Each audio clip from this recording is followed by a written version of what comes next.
Lestat here. Hope you guys are doing well. Today we're going to be profiling my Harpie deck. If you enjoyed today's video, be sure to give it a thumbs up. Leave a comment down below. I always enjoy interacting with you. And please consider subscribing for more awesome Yu-Gi-Oh content.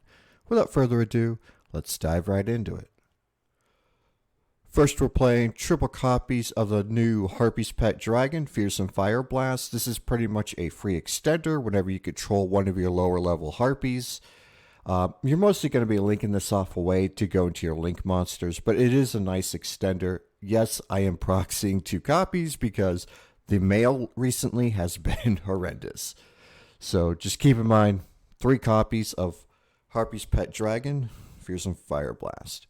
We're playing triple copies of Harpie Lady. This is pretty much a target for Elegant Egotist. This pretty much serves just as an extender for your synchro and link plays. We are playing triple copies of Harpie's Chandler. This is your primary starter. You can pitch a Harpie card from your hand in order to special summon a Harpie monster. So this enables rank 4 plays. If you bring out a Harpie's Pet Dragon monster, Chandler gets treated as a level 7, so this also enables rank 7 plays.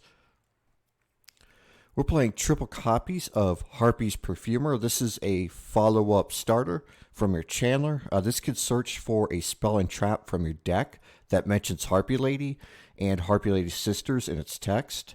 If you control a Harpie's Pet Dragon or a Cyber/Harpie Lady, you're able to add another card, but it has to be a different name from the one that you first searched. We're playing 1 copy of Harpie Queen. This is just in here for another name. And obviously it can be pitched in order to search for Harpie's Hunting Ground, which is spell and trap removal. We are playing triple copies of Simorgh, Bird of Perfection. This card is absolutely amazing. I love this engine. Whenever you normal summon one of your Harpies, you're able to reveal this from your hand. And you can just immediately normal summon a Simorgh monster. So most of the time, well, all the time, you're going to be normal summoning itself, pitching another Simorgh monster from your deck to the graveyard, and then adding the Simorgh field spell from your deck to your hand. So that pretty much enables more rank 4 plays. And speaking of the field spell, we are playing 1 copy of Elborz, the Sacred Lands of Simorgh. This just grants you an additional normal summon for a Winged Beast monster. A nice small engine here. We are playing triple copies of Slower Swallow. I feel like this is an underutilized card. It's pretty much a free extender, and it's a Winged Beast monster. If you control 2 monsters with the same level, you're able to special summon this card from your hand. And then you contribute this so that during your next draw phase, you're able to draw 2 cards from your deck. So this also grants you hand advantage. For the hand traps, we're playing triple copies of Ash Blossom, triple copies of Nibiru, and triple copies of Harpie's Feather Storm. I did struggle between this and Infinite Impermanence because there are certain situations where Infinite Imperm is better than Harpie's Feather Storm. So let's say my opponent is going first. That's when Infinite Impermanence would come in handy because I could just straight up activate Infinite Impermanence from my hand. This, you have to wait to control Harpie Lady in order to activate this from your hand. However, it's a floodgate, so it's kind of hit and miss sometimes, and sometimes you have to side deck it out for what works best in certain matchups. We're playing 1 Call by the Grave to counter hand traps. 1 Hysteric Sign. You're able to search for your Elegant Egotist, and if you happen to pop this, you can search for 3 different Harpie cards from your deck to your hand. Keep in mind it's a hard once per turn. We are playing triple copies of Elegant Egotist. Again, this is just here to extend. We're playing 1 copy of Harpie's Feather Rest. This is essentially a draw card. We're going to go more into the importance of this in the combo.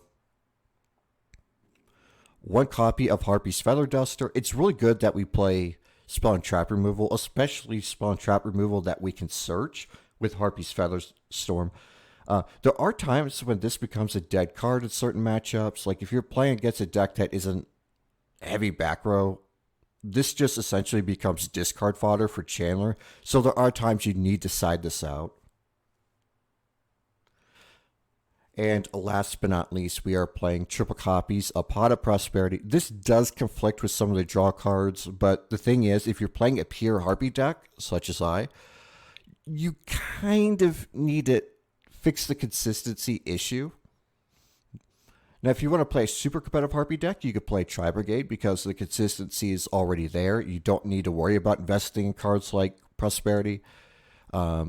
But if you're playing a pure version like this, you absolutely need something to fix the consistency. A lot of times we need to dig into our deck to search for our key starters.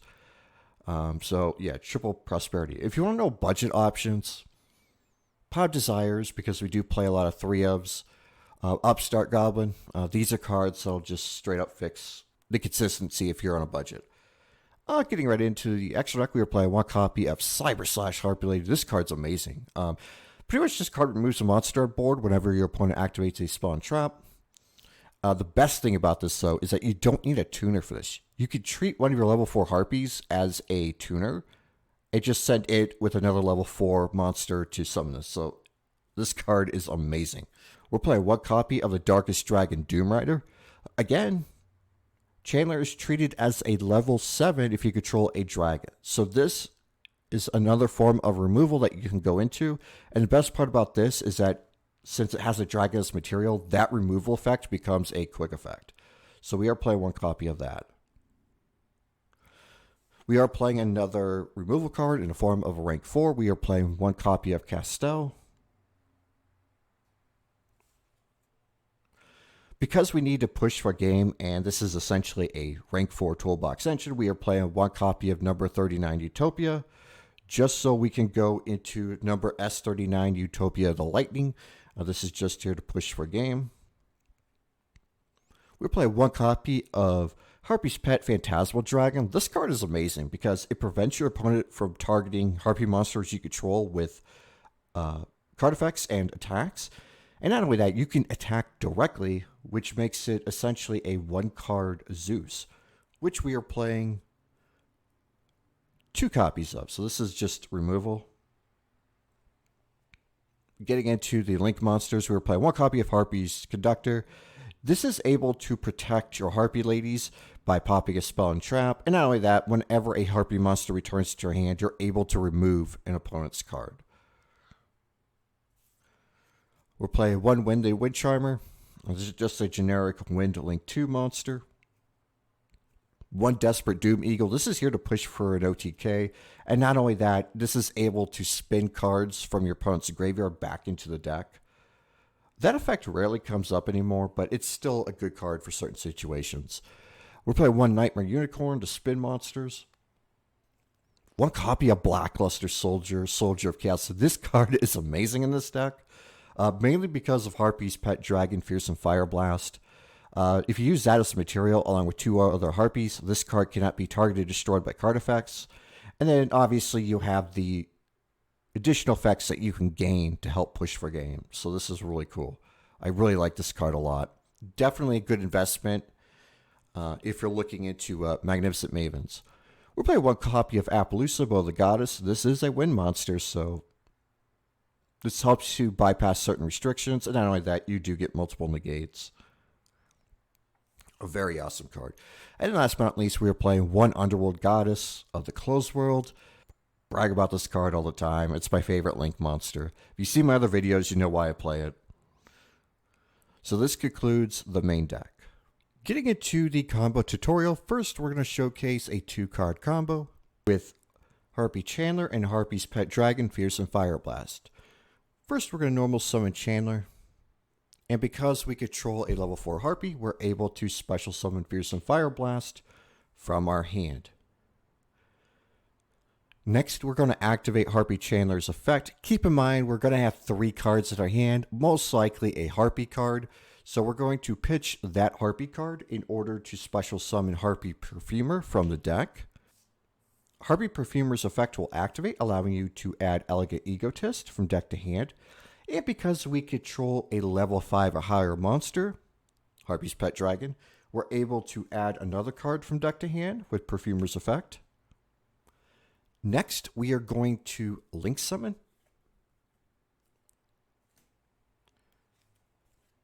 For Harpie Conductor, we're going to activate Elegant Egotist in order to special summon Harpie Lady from the deck. Again, Cyber / Harpie Lady allows you to treat one of your Harpie monsters as a tuner. So we're going to treat Harpie Lady as a tuner, tune with our other Harpie in order to go for Cyber / Harpie Lady. Next, we're going to activate Harpie's Feather Rest. This allows us to target 3 Harpie monsters in our graveyard. We can shuffle these back into deck and draw 1 card from our deck. Now, since we control Cyber / Harpie Lady, we're able to draw an additional card. So now we get to draw 2 cards from our deck. Getting into our second 2-card combo, again, we're going to start off by normal summoning Chandler. When that happens, we're going to reveal the Simorgh from our hand and then immediately normal summon. So we're going to normal summon Simorgh, Bird of Perfection. This allows us to send another copy of itself to the graveyard and then add the field spell to our hand. Next, we are going to pitch a Harpie card because, again, we're going to have 3 other cards in our hand aside from the field spell that are more than likely going to be Harpie cards. So we're going to pitch it to special summon Perfumer. Perfumer's Effect will activate, allowing us to add Elegant Egotist. Next, we are going to Link Summon for Harpie Conductor. We're going to activate Elegant Egotist to special summon Harpie Lady. And then we are going to go for our Cyber / Harpie Lady play. And once again, end our board on these 2 cards. Now we still have 3 other cards in our hand, 1 being the field spell, so we get an additional normal summon, and we can still continue our combos. This concludes today's deck profile. I hope you really enjoyed it, and if you did, be sure to give the video a like, leave a comment down below. I always enjoy interacting with you, and please consider subscribing for more awesome Yu-Gi-Oh content. Hit the notification bell to be notified of when I go live and upload, and until next time, I will see you in the next video. Have a great week, guys.